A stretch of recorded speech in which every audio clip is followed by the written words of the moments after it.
kalian nanti akan kita bahas bersama, kita koreksi bersama, sekalian kita nilai. Nah ini Nadia kenapa sibuk? Nadia sibuk apa Nadia? Sedang mengerjakan PR, Bu. PR apa lagi? Kita kan sudah mengumpulkan dan sebentar lagi akan dinilai. Kalau begitu Nadia ikut ibu ke depan. Nadia tidak mengerjakan PR, ya. Nadia bukan satu-satunya siswa yang tidak mengerjakan PR. Kemarin teman-teman Nadia ada juga yang tidak mengerjakan PR. Nah, Nadia melakukan kesalahan ini pasti punya alasan. Kenapa Nadia tidak mengerjakan PR? Iya, Bu. Kemarin saya main terus sampai sore. Malamnya saya kecapean dan suka tidur lalu tidak mengerjakan PR. Oh, begitu. Jadi Nadia kelelahan lalu cepat tidur. Tapi tadi sekolah tidak terlambat kan Nadia? Tidak, Bu. Nah, Nadia sudah melakukan hal yang baik karena Nadia tidak terlambat ke sekolah. Tetapi dari kesalahan ini Nadia sudah melanggar keyakinan kelas atau tidak? Iya, Bu. Saya melanggar. Kira-kira keyakinan kelas apa yang Nadia langgar? Sikap tanggung jawab, Bu. Nah, menurut Nadia, sikap tanggung jawab itu penting tidak? Penting, Bu. Nah, kalau sudah tahu itu penting, kira-kira Nadia akan melakukan hal apa untuk kedepannya? Saya akan mengerjakan PR saya di rumah, Bu. Dan saya juga tidak akan lupa waktu di saat bermain. Bagus. Jika Nadia sudah memperbaikinya, kira-kira Nadia akan menjadi orang seperti apa kedepannya? Saya akan lebih bertanggung jawab lagi dengan tugas-tugas saya, Bu, dan mengerjakan PR. Bagus.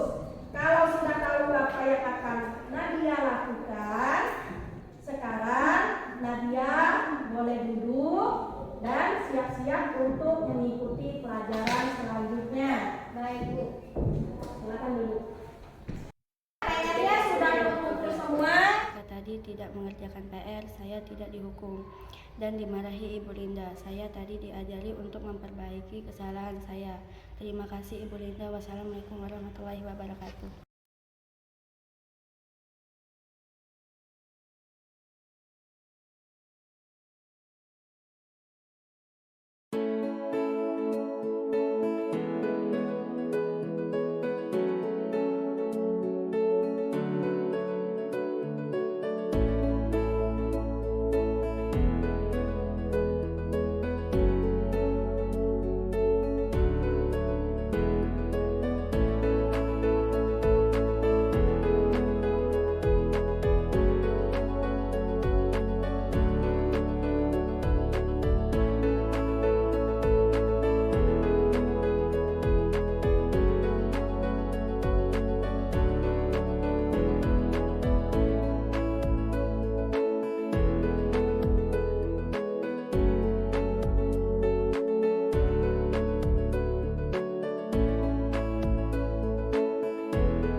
Ais, Ais. Satu atau dua, intinya terhadap kelas kita ini, ya. Oh, ini kelas yang tertib. Si Api pengen kelas yang saling menghargai. Ini pengen bawah, ya. Sekarang kita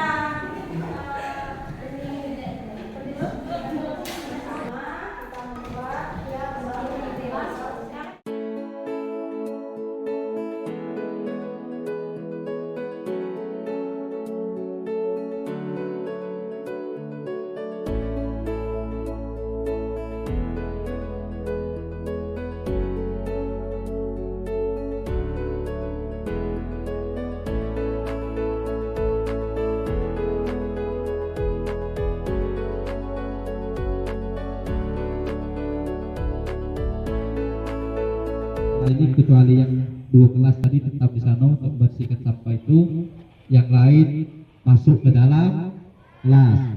Oke, Pak Heri, assalamualaikum warahmatullahi wabarakatuh. Silakan untuk masuk ke dalam kelas.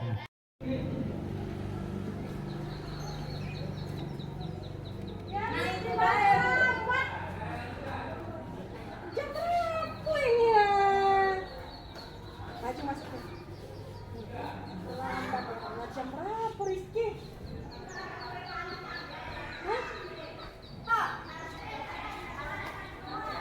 Baru masuk. Baru datang balik kalau sekarang balik. Iya.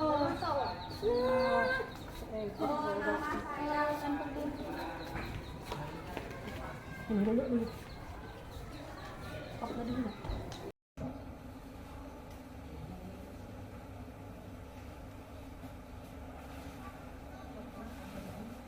Rizky, ibu tadi tangkap basah Rizky terlambat, dan kejadian ini sudah sering Rizky datang terlambat.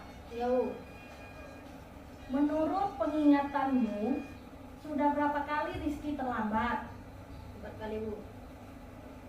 Terlambat datang ke sekolah itu suatu kesalahan bukan? Iya, Bu. Baik Rizky, berbuat kesalahan itu manusiawi. Setiap orang pasti pernah berbuat kesalahan. Yang terpenting, kita bisa belajar dari kesalahan tersebut dan berusaha untuk memperbaikinya. Setuju? Setuju. Rizky, sekarang kita cari solusinya bersama ya. Iya. Rizky sering datang terlambat, pasti punya alasan. Kenapa Rizky sering datang terlambat? Karena saya sering bergadang, Bu, sambil main HP, jadi kurang tidur, bangun kesiangan. Kamu tahu keyakinan kelas yang kita sepakati? Tahu. Kalau terlambat datang ke sekolah, sesuai keyakinan kelas, kita tidak. Tidak, Bu. Menurut Rizky, keyakinan kelas apa yang sudah dilanggar? Disiplin, Bu.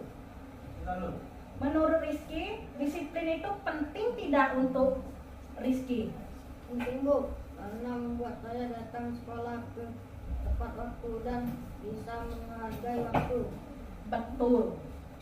Menghargai waktu itu penting dan sangat bermanfaat untuk kita.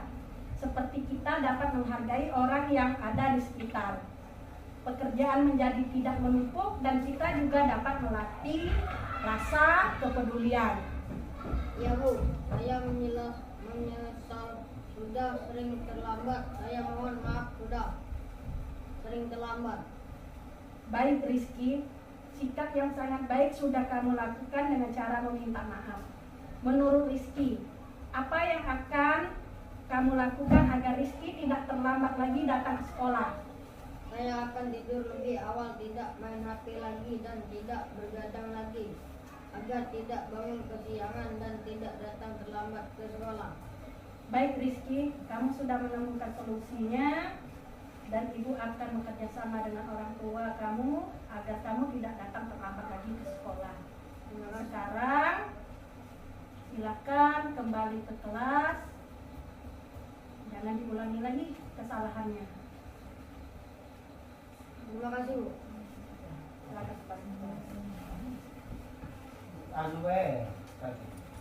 Rizky.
Assalamualaikum warahmatullahi wabarakatuh. Perkenalkan, saya Linda Juwita dari SMP Negeri 2 Pemulutan Barat.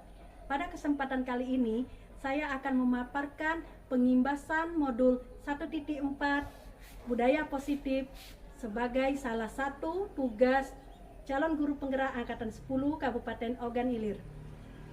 Sebelumnya saya ucapkan terima kasih kepada seluruh pihak yang terkait, terutama kepada Kepala Sekolah SMP Negeri 2 Pemulutan Barat dan juga rekan-rekan guru hebat dari SMP Negeri 2 Pemulutan Barat yang telah membantu saya dalam melaksanakan dan menyelesaikan tugas ini. Semoga dengan adanya video ini dapat bermanfaat bagi kita semua. Assalamualaikum warahmatullahi wabarakatuh. Assalamualaikum warahmatullahi wabarakatuh. Waalaikumsalam warahmatullahi wabarakatuh. Alhamdulillah, alhamdulillah, wassalatu wassalamu ala asyrofil mursalin wa ala alihi washabihi ajmain. Pertama-tama kita ucapkan puji syukur kepada Allah Subhanahu wa taala. Allah Subhanahu wa taala pada hari ini telah banyak melimpahkan Ramadan kepada kita semua. Banyak yang berkesempatan pada kita hingga pada hari ini kita masih diberi Allah Subhanahu wa taala satu kesempatan untuk kita bertatap muka dalam rangka memenuhi undangan Ibu Dina SPD untuk program guru penggeraknya. Kemudian salawat dan salam marilah kita sanjungkan kepada ibu kita Nabi Muhammad sallallahu alaihi wasallam. Semoga selalu mengalir kepadanya, pada keluarganya dan kepada kita semua hingga zaman. Yang terhormat Bapak Kepala Sekolah SMP Negeri 2 Pemulutan Barat Bapak Bambang SPD MKes. Yang terhormat rekan-rekan Dewan Guru dan staf SMP Negeri 2 Pemulutan Barat. Pada hari ini kita diundang oleh Bu Dinda dalam acara khususkan program guru penggerak, dan ini sebenarnya untuk tujuannya untuk SMP Negeri 2 Pemulutan Barat kita semua. Untuk acara hari ini, baiklah kita mulai acara ini dengan melafazkan bacaan Bismillahirrahmanirrahim.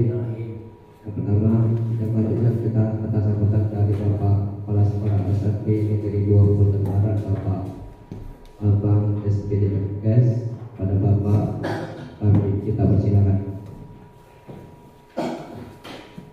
Bismillahirrahmanirrahim. Assalamualaikum warahmatullahi wabarakatuh.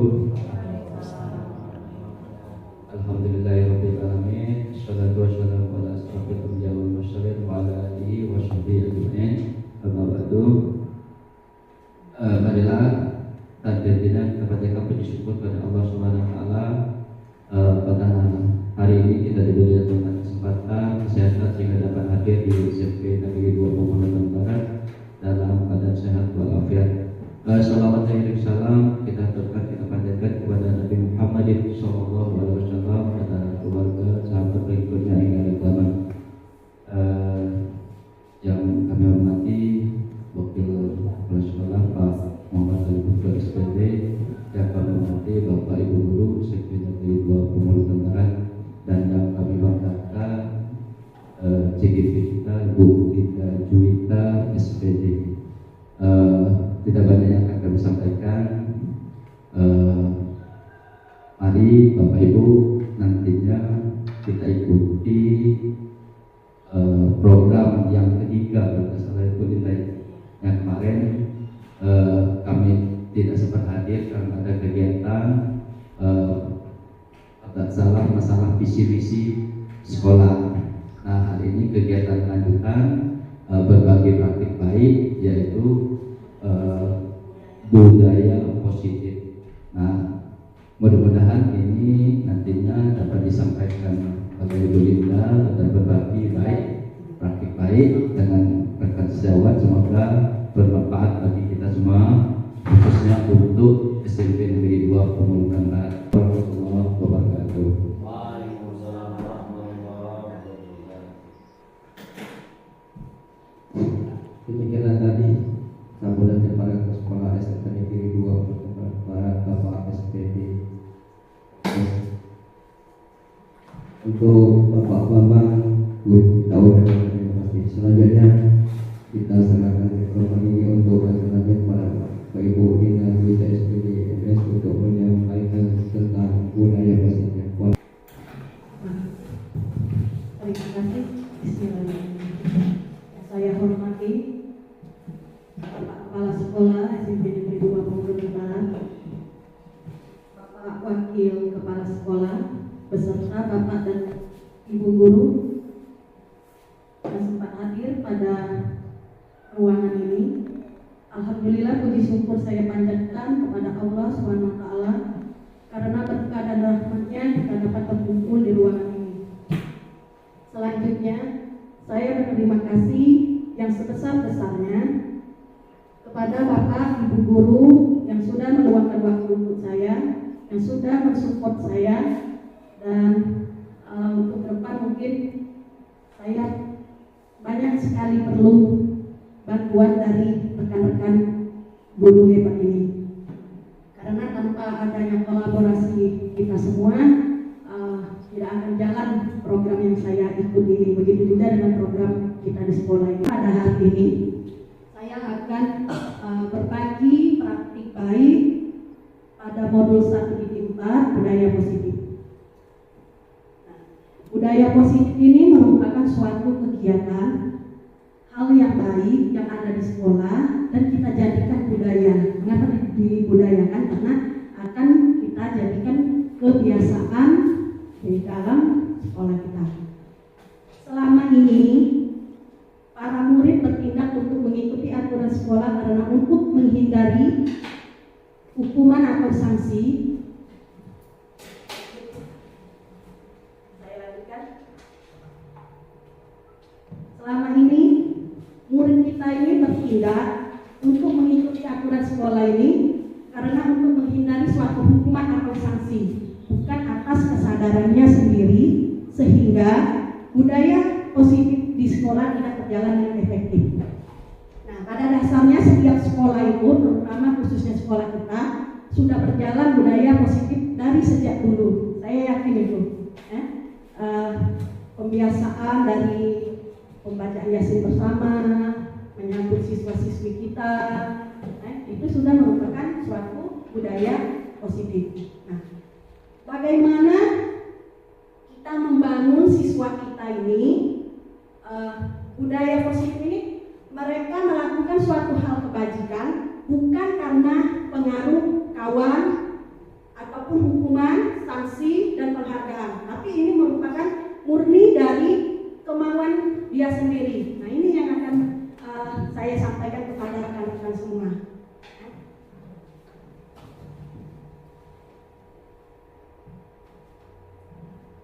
Sebagai guru, menurut filosofi pendidikan Ki Hajar Dewantara, kita ini dalam menjadi guru ini tidak hanya memberikan pengetahuan dan keterampilan, akan tetapi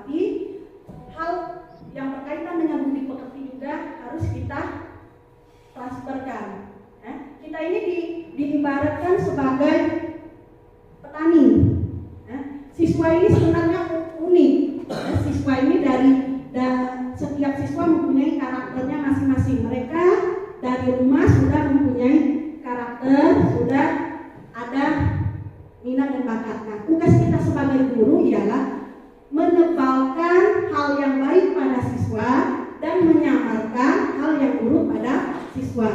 Nah, jadi bukan hanya pengetahuan dan pelatihan saja yang kita berikan kepada siswa, ya. Budi pekerti juga kita barengi. Bagaimana menumbuhkan motivasi intrinsik kepada siswa? Nah, di sini ya, kita perlu mengkaji. Seringkali kita melihat siswa kita melakukan kesalahan. Sebagai contoh misalnya, ada siswa yang kurang rapi di dalam berpakaian, ada siswa yang sering datang terlambat, ada siswa yang jarang masuk sekolah. Apakah kita langsung memberikan hukuman? Ya, benar Pak Kasmi ya. Sebenarnya aku juga dapat ilmu baru juga di CGT ya. Hukuman itu sama penghargaan itu tidak boleh kita berikan kepada siswa. Nah, yang di garis bawah itu penghargaan. Kita sering kan memberikan apresiasi kepada siswa yang rajin, mungkin dengan kata-kata, ya. Siswa yang ranking, mungkin dengan hadiah dari Witkasnya untuk yang peringkat 1, 2, 3. Nah, hal ini tidak diperbolehkan. Tapi kalau menurut saya mungkin hukuman dan penghargaan itu bisa saja dengan catatan melihat situasi dan kondisi. Apalagi sekolah kita ini, mungkinkah hukuman dihapuskan? Bisa. Apa pengganti hukuman? Restitusi. Ada restitusi. Penghargaan ini bisa menimbulkan efek kecemburuan. Zuriat tingkat 1 diberikan apresiasi oleh wali kelasnya. Ibu Mia misalnya kan merasa cemburu kalau saya. Ada rasa kecemburuan. Ini alasan yang saya dapatkan pada waktu mengikuti pendidikan guru privat. Nah, sekarang apa itu budaya positif? Budaya positif, nilai-nilai keyakinan dan kebiasaan yang berpihak pada murid, ya, sesuai dengan kurikulum kita, kurikulum Merdeka, yang mana kita ini berpihak kepada murid. Ya. Apapun tindakan kita ini selalu mengedepankan murid. Kebiasaan yang disepakati bersama untuk dijalankan dalam waktu lama, bertujuan agar murid dapat berkembang menjadi pribadi yang berkarakter sesuai profil pelajar Pancasila. Aturan sekolah tadi kita ubah menjadi keyakinan kelas atau keyakinan sekolah. Bagaimana mewujudkan keyakinan kelas? Nanti di selanjutnya akan saya jelaskan. Nah, dengan adanya keyakinan kelas ini merupakan ide dari siswa kita tersebut. Mereka kita bimbing untuk menggali bagaimana mereka ingin kelasnya. Aku ingin kelas yang tertib, tidak ada yang terlambat, misalnya kan. Nah, dari ide-ide tersebut kita tarik kesimpulan dan kita tetapkan sebagai keyakinan kelas.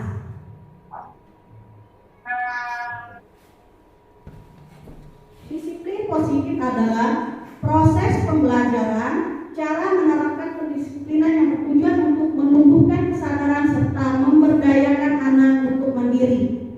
Disiplin positif dilakukan supaya anak melakukan sesuatu bukan karena ditakut-takuti dengan hukuman, ancaman, atau karena dijanjikan sokongan atau hadiah.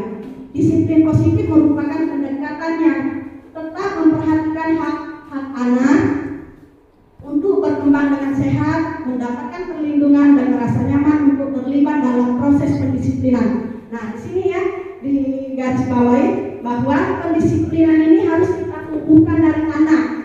Anak kita ini seringkali baru melihat kita ya, baju tadi di luar.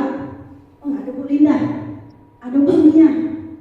Ketika melihat gurunya baru mereka mau memasukkan baju, kuku panjang atau yang pakai lipstick. Nah, kalau bisa ini kita bersama-sama, bagaimana kita menumbuhkan motivasi atau disiplin positif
ilmu pengetahuan. Mengenai perkembangan zaman, ilmu pengetahuan dan teknologi sekarang ini jauh lebih pesat. Ya. Makin pesat ilmu pengetahuan dan teknologi, ada hal positif dan ada hal negatif. Di sini kita juga harus selalu memberikan pengawasan kepada anak kita. Lanjut.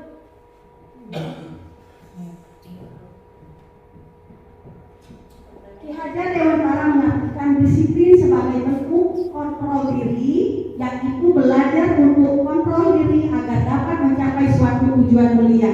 Tujuan mulia di sini mengacu pada nilai-nilai atau prinsip-prinsip mulia yang dianut seorang. Kita namakan nilai-nilai tersebut sebagai nilai-nilai kebajikan yang universal. Jadi maksudnya nilai yang baik yang ada di sekolah ini kita jadikan suatu kebiasaan. Ya, secara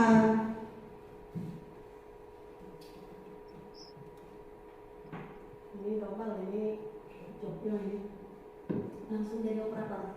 Dengan mengaitkan nilai-nilai kebajikan yang diyakini seseorang, maka motivasi intrinsiknya akan terbangun sehingga menggerakkan motivasi dari dalam untuk mencapai tujuan mulia yang diinginkan. Bapak Ibu, di sini saya bukan sok pintar atau menguasai, tapi kita sama-sama belajar. Jangan bosan kita memberikan motivasi kita kepada siswa. Jangan bosan kita memberikan contoh yang baik kepada siswa. Hal kecil saja, kita ini sebagai guru ya, menjadi panutan, teladan ya. Berilah contoh yang baik. Seumpamanya cara kita berpakaian ya, cara kita berbicara. Siswa itu pasti ada mengidolakan salah satu gurunya ya. Oh, aku senang dengan ibu itu, gaya pakaiannya rapi. Aku senang dengan ibu itu, dengan ibu Linda. Dia tuh sopan lah ngomong, baik. Gak pernah dia ngomong yang jelek-jelek. Pada dasarnya kita tidak dapat memaksa murid untuk berbuat sesuatu. Jikalau murid tersebut memilih untuk tidak melakukannya, walaupun tampaknya guru sedang mengontrol perilaku murid. Hal demikian terjadi karena murid sedang mengizinkan dirinya dikontrol. Saat ini bentuk kontrol guru menjadi kebutuhan dasar yang dipilih murid tersebut. Teori kontrol menyatakan bahwa semua perilaku memiliki tujuan, bahkan terhadap perilaku yang tidak disukai. Nah, setiap sesuatu yang dilakukan oleh murid kita ini pasti ada alasan. Ya, mengapa si A terlambat? Mengapa si B tidak membuat PR? Semalam begadang. Nah, di sini kita tidak serta-merta langsung memberikan hukuman, tapi dengan cara restitusi. Apa itu restitusi? Restitusi itu suatu cara untuk menstabilkan, mengembalikan anak dari hal yang buruk tadi ke hal yang baik. Dengan anak tersebut tetap merasa percaya diri, dia tidak merasa dihukum. Ya, selain itu kita mengajarkan anak untuk menyadari kesalahannya. Mengapa dia dipanggil? Mengapa dia ditegur? Ya, jadi kita membangun motivasi tadi dari dalam anak, intrinsik.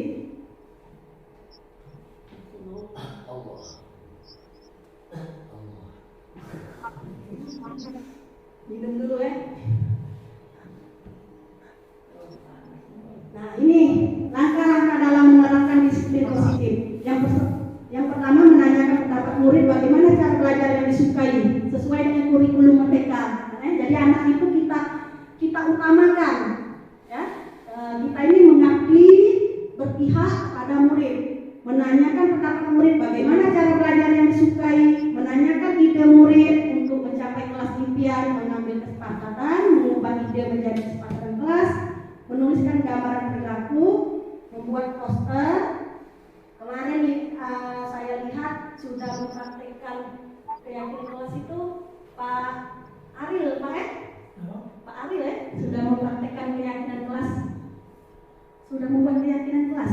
Pak Ariel kan, pada sekalian untuk aksi nyata PMM kan, berhasil nggak Pak? Berhasil kan? Nah, mengapa? Siswa itu antara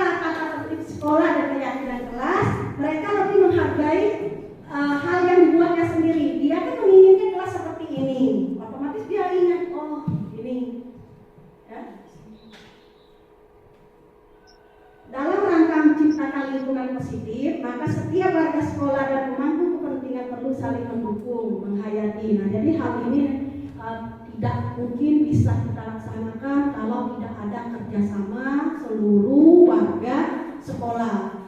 Ya, saya sendiri misalnya, atau Pak Ali sendiri, atau Pak Fauzi sendiri, tidak bisa. Tetapi seluruh warga sekolah sama-sama membangun budaya positif ini.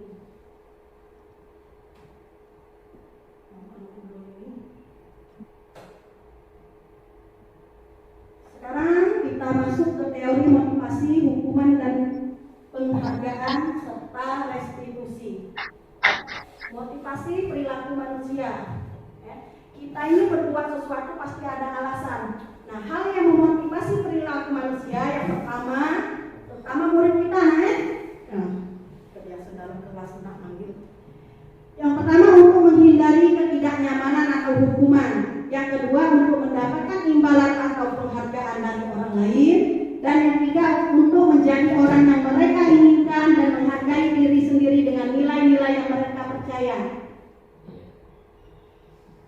Untuk menghindari ketidaknyamanan atau hukuman, biasanya orang yang memotivasi perilakunya untuk menghindari hukuman.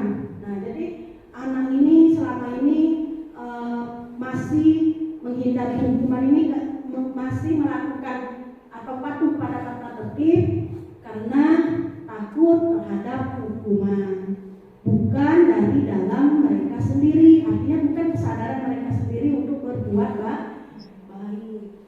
Ya, banyak contoh yang di luar, bajunya di luar, giliran melihat guru baru dimasukkan, bukan guru dimasukkan, dilipat. Nah, artinya mereka itu takut kepada kita. Mereka masukkan baju bukan karena keinginan, kesadaran dia sendiri. Oh, ini pakaian bersih yang rapi itu sebagian dari imam. Bukan seperti itu. Tapi dia memasukkan baju karena takut ditegur guru. Ketika gurunya pergi, mereka balik lagi ke habitatnya, ngeluarin lagi baju.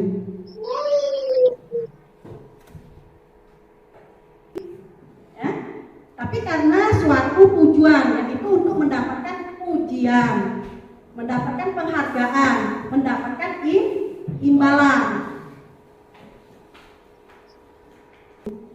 Nah, di sini kesimpulannya kita ini dari awalnya sampai yang saya sebutkan tadi, kebanyakan siswa kita ini melakukan sesuatu karena 3 hal tersebut: takut hukuman, penghargaan, dan ikut-ikutan.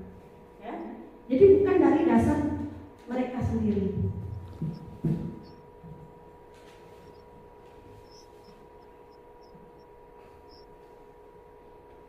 Dalam menjalankan peraturan atau keyakinan kelas, bila mana ada suatu pelanggaran, tentunya sesuatu harus terjadi.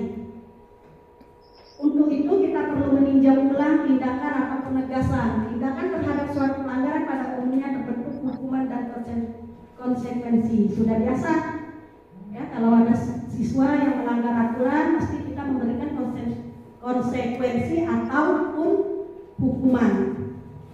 Nah, kita di sini dikenalkan dengan program disiplin positif yang dinamakan restitusi.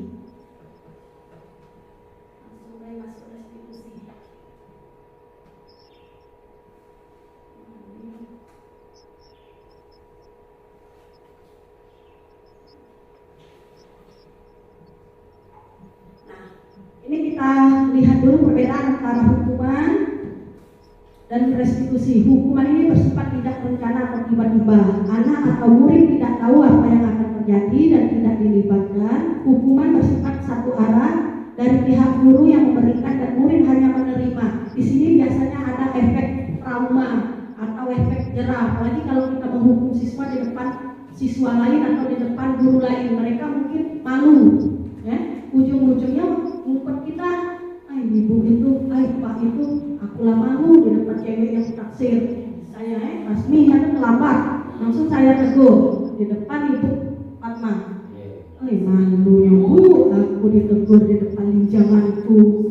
Ya? Nah. Selanjutnya konsekuensi. Kalau konsekuensi ini beda dengan hukuman. Kalau hukuman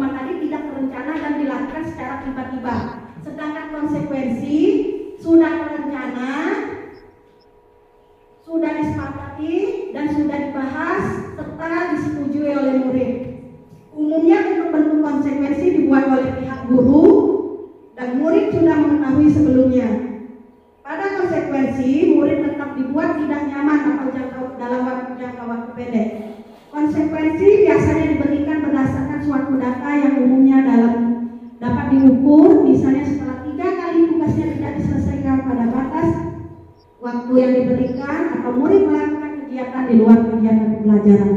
Peraturan dan konsekuensi yang mengikuti ini sudah diketahui sebelumnya, serta sikap guru di sini senantiasa memonitor murid. Ya, kita tidak bisa memaksakan murid kalau bukan dari dirinya sendiri. Aku itu kalau nyuruh siswa gunting rambut itu 1 kali 2 kali teguran belum tentu. Ya, jadi aku pilih-pilih. Pertama cara ini, kedua cara ini, banyak cara. Akhirnya nanti adalah yang nyangkut, dengar. Tapi di sini saya memberikan penjelasan, ya, jangan sampai anak itu gunting rambut karena takut dengan saya. Tapi mereka menyadari, oh salah satu aturan atau kata tertib di sini kayak ini. Ya.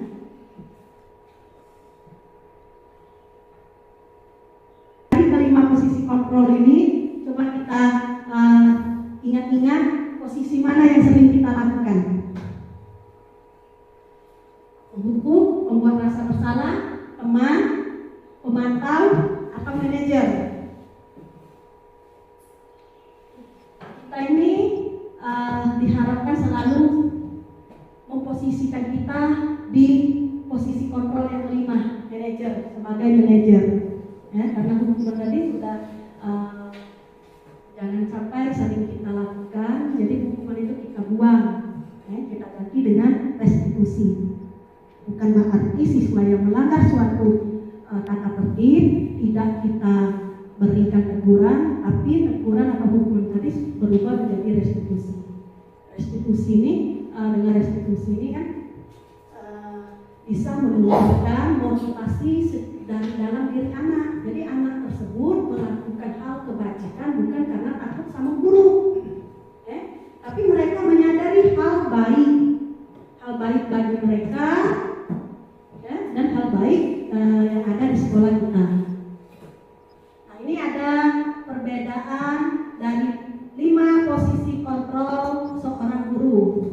1 sebagai penghukum, sering kita ya, hampir semua sudah pernah di posisi kontrol sebagai penghukum, terutama saya sendiri juga. Nah, jadi begitu saya mengikuti pendidikan guru penggerak ini, saya sempat merenung juga. Artinya banyak hal yang saya lewati, banyak hal yang harus saya perbaiki. Ya, kalau ini kan ilmu yang paling berkesan kemarin tuh tentang pemberian hukuman dan penghargaan. Ya, di situ dijelaskan secara dalam mengapa pemberian hukuman dan penghargaan itu tidak boleh. Tapi pada kenyataannya harus tetap biasanya masih ada di sekolah. Ya, jadi ini menurut saya tergantung situasi dan kondisi, kapan kita menghukum, kapan kita memberi penghargaan. Nah, seorang penghukum bisa menggunakan hukuman fisik maupun dengan verbal atau kata-kata. Orang-orang yang menjalankan posisi penghukum senantiasa mengatakan bahwa sekolah memerlukan sistem atau alat yang dapat lebih menekan murid lebih dalam lagi. Guru-guru yang menerapkan posisi penghukum akan berkata, nah contohnya ini Bu ya, patuhi aturan saya atau awas. Nah jadi di sini ada penekanan, ya, intimidasi seorang guru kepada anak. Ya, jadi guru ini mendominan sekali. Kamu selalu saja salah, ya, tanpa kita mengetahui alasan anak tersebut, mengapa dia terlambat, mengapa dia tidak mengerjakan tugas. Ya, kita langsung main menghukum saja terhadap perbuatannya. Dan yang ketiga sebagai teman, guru pada posisi ini tidak akan menyakiti murid, namun akan tetapi berupaya mengontrol murid melalui persuasi. Posisi teman pada guru bisa negatif ataupun positif. Coba nanya, kalau untuk dia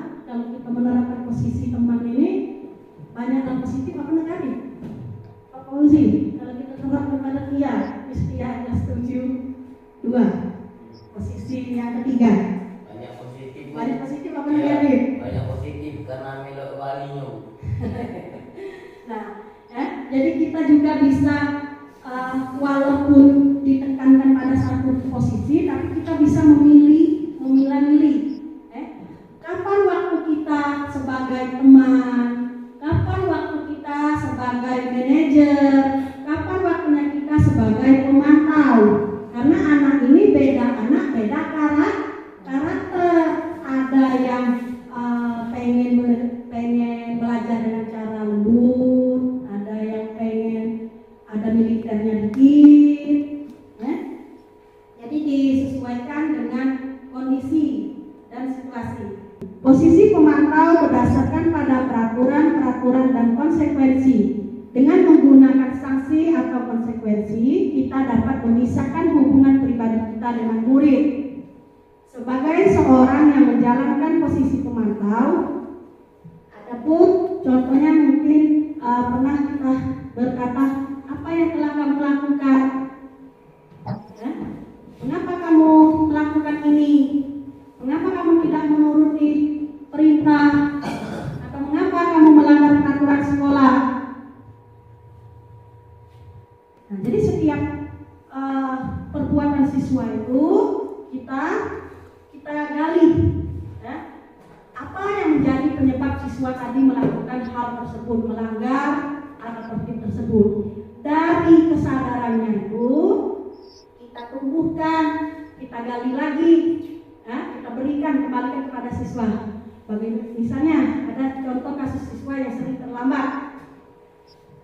Pas kita lakukan segitiga restitusi, ternyata dia terlambat, sering begadang. Nah, kita kembalikan lagi pada anak tersebut. Bagaimana biar dirimu tidak terlambat? Oh Bu, saya akan tidur lebih cepat. Nah, jadi mereka mencari solusi sendiri. Dengan begitu hal positif, motivasi positif tadi dalam dirinya akan tumbuh secara pelan-pelan. Oh, kalau aku datang tidur terlalu larut, jadi aku bangun kesiangan. Di sekolah lagi ditegur guru lagi, terlambat. Nah, jadi anak tersebut kita pelan-pelan kita bimbing untuk menumbuhkan motivasi intrinsik. Jadi bukan karena suatu hukuman atau penghargaan dari guru.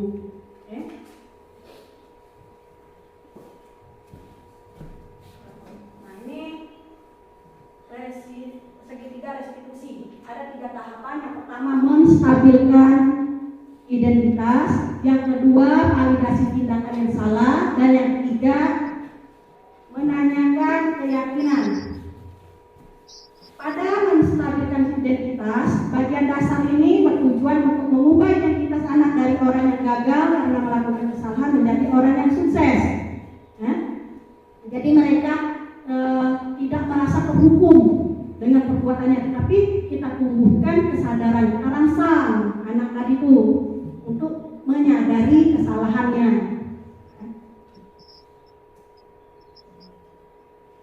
Yang kedua, validasi tindakan yang salah. Setiap tindakan kita dilakukan dengan suatu tujuan, yaitu memenuhi kebutuhan dasar. Nah, anak ini dalam melakukan sesuatu ini pasti ada alasan. Kenapa? Bisa jadi mereka ini memenuhi kebutuhan dasar mereka.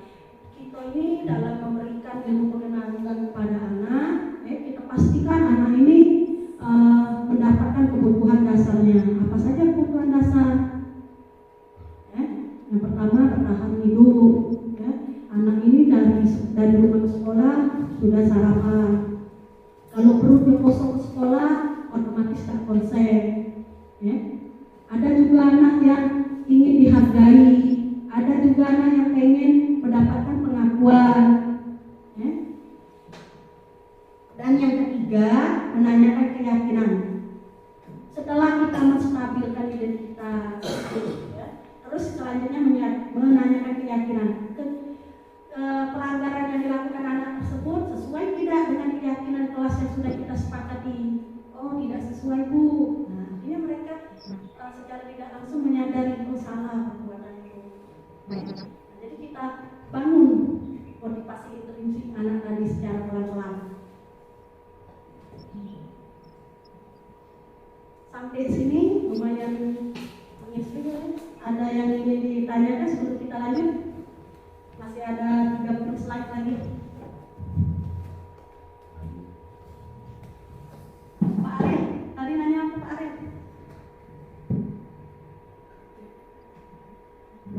Nah, ini ada beberapa contoh hal yang positif yang sudah berjalan di sekolah kita, mulai dari melakukan rutinitas upacara bendera setiap hari Senin, pembacaan surat Yasin atau Iqra pagi bersama, terus pembersihan, menjaga kebersihan kelas maupun lingkungan sekolah, menyambut siswa-siswi kita. Kalau kita datang lebih pagi, apa Pak Bu, di depan yang siswa itu mereka secara tidak langsung ini menumbuhkan rasa kesenangan pada siswa tersebut. Mereka senang disambut bapak ibunya, mereka merasa dihargai. Ya. Ini ada kegiatan pembersihan yang pernah saya awasi. Terus ada juga kegiatan senam pagi. Menjadi budaya di dalam sekolah kita. Ya. Sebelum kita mengajarkan orang lain, biasanya kita sendiri dulu yang diperbaiki ya. Sebelum kita mengajarkan dulu, harus memberikan contoh yang baik.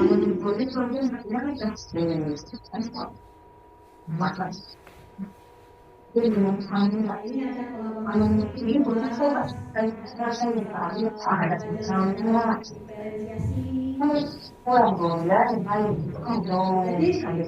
mengenai hukuman, konsekuensi dan restitusi Ibu. Alhamdulillah.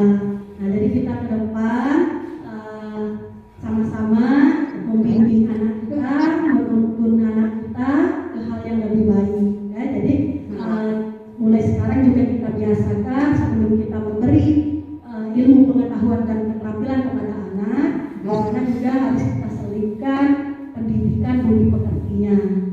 Ya, kalau tidak bisa banyak-banyak, ini pagi pas ini kita doa sebelum belajar, itu sudah merupakan suatu hal positif. Ya. Sampai sini ada yang ingin ditanyakan?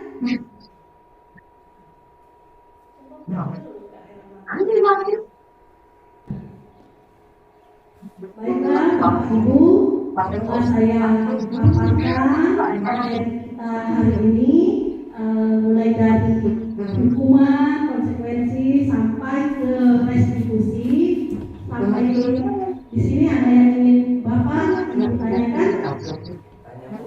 Ya, boleh Pak Ali. Apa segitiga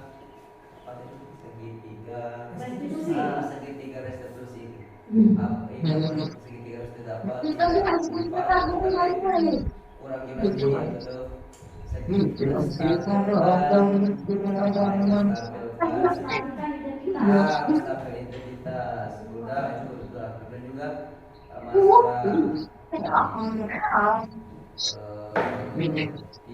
masalah tidak boleh mengasih kalau siswa presentasi itu tidak boleh di mengapa kira-kira apa namanya? Ya, terima kasih Pak Ali atas pertanyaannya. Di sini Pak Ali menanyakan dua hal sekaligus. Yang pertama mengenai segitiga restitusi pada poin kestabilan identitas. Mengapa harus 3? Sesuai dengan nama segitiga restitusi. Ada 3 tahap yang harus dilakukan dalam menertibkan siswa. Yang pertama itu menstabilkan identitas. Dengan segitiga restitusi ini diharapkan anak tadi merasa tidak mendapatkan dukungan dari sekolah. Itu sudah diputar videonya secara bersama, kita tonton bagaimana tahapan segitiga restitusi. Di sini kita ajak ngobrol anak tadi menstabilkan identitas ini, maksudnya dari sini kita bisa menggali, menanyakan hal yang baik dari anak tersebut. Mengapa mereka melakukan ini? Berbuat salah itu tidak apa-apa, itu hal yang manusiawi akan terjadi dengan keyakinan kelas kita. Nah, di sini kan kata-katanya kalau secara didengar memang enak kan, daripada langsung memberikan hukuman. Mengapa kita ini langsung jawab yang kedua, langsung bersamaan saya jawab yang keduanya. Mengapa kita tidak boleh memberikan hukuman dan penghargaan? Nah, hukuman ini kira-kira kita bisa saja menerapkan hukuman ataupun penghargaan, disesuaikan atau tetap memperhatikan situasi dan kondisi. Kapan kita memberikan hukuman, kapan kita memberikan penghargaan. Nah, terus kita lihat juga kondisi anak ini berbeda-beda. Oh, anak ini tidak bisa dikawasi, otomatis kita tidak bisa memberikan hukuman yang berat. Mengapa? Kita takut kalau anak ini menjadi trauma. Kita takut kalau anak ini menjadi malu atau baik itu bagi si penerima maupun yang bukan menerima penghargaan. Contoh pada kasus kita memberikan hadiah kepada siswa yang ranking. Yang tidak ranking pasti ada kecemburuan sosial. Kenapa aku ini? Nah, bagi siswa yang sifatnya kan kita anak ini mempunyai pribadi yang masing-masing. Nah, bagi siswa yang merasa termotivasi, beda hal lagi. Melihat temannya mendapatkan penghargaan, mungkin dia termotivasi secara intrinsiknya. Aku besok harus aku yang mendapatkan ini. Bagaimana aku bisa mendapatkan hadiah ranking 1 atau hadiah ranking 2, 3? Oh, si A itu wajarlah mendapatkan hadiah karena dia rajin belajar, di kelas juga rapi, selalu menuruti tata tertib sekolah. Nah, artinya hal ini memberikan dampak positif terhadap anak tersebut. Sedangkan kepada yang menerima, kalau mereka terlalu puas diri, membanggakan, apalagi sampai mengejek temannya, lihat aku bisa sih. Kita tidak tahu dari kata mana, dari perbuatan mana yang kita lakukan yang bisa menyinggung orang. Mungkin kita anggap sepele, tapi bagi yang mendengarnya, sombong dia. Jadi ada rasa iri, ada rasa benci. Bukan tahu. Itu. Nah, jadi tergantung kita masing-masing dulu. Kapan saatnya kita bisa memberikan penghargaan, kapan saatnya kita memberikan hukuman. Tapi sejauh ini di sekolah kita penghargaan dan hukuman itu tidak ada masalah, Pak. Tidak ada masalah. Sudah sering memberikan hukuman dan penghargaan. Tapi hukuman di sini hukuman yang dimaksud adalah hukuman yang mendidik. Oke, pertanyaan yang selanjutnya ada lagi? Cukup? Alhamdulillah kalau cukup. Alhamdulillah kalau cukup. Terima kasih untuk Bapak Ibu. Saya ini bukan apa-apa tanpa kalian. Saya di sini juga belajar. Maklum kalau masih ada kata yang banyak sekali kekurangan. Ke depan saya masih terus mengajak kalian berkolaborasi, terutama untuk menyelesaikan program pendidikan guru penggerak saya ini. Tanpa kalian saya tidak bisa apa-apa. Terima kasih setiap bantuan yang kalian berikan.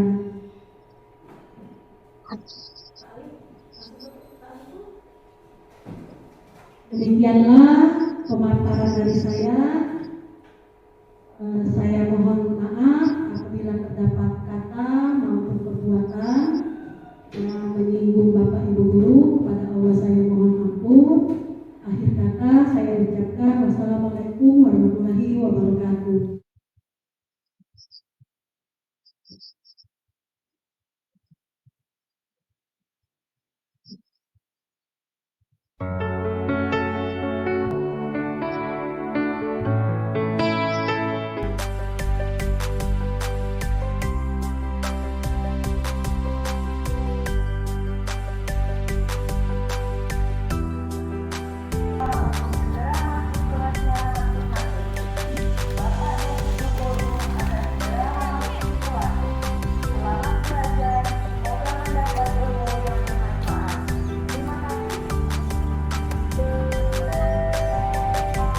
Matikan, Bu.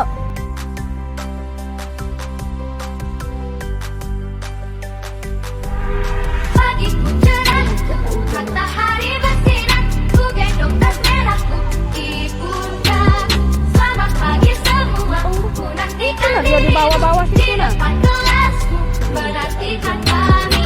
Guruku tersayang, guru tercinta, tanpamu apa jadinya aku?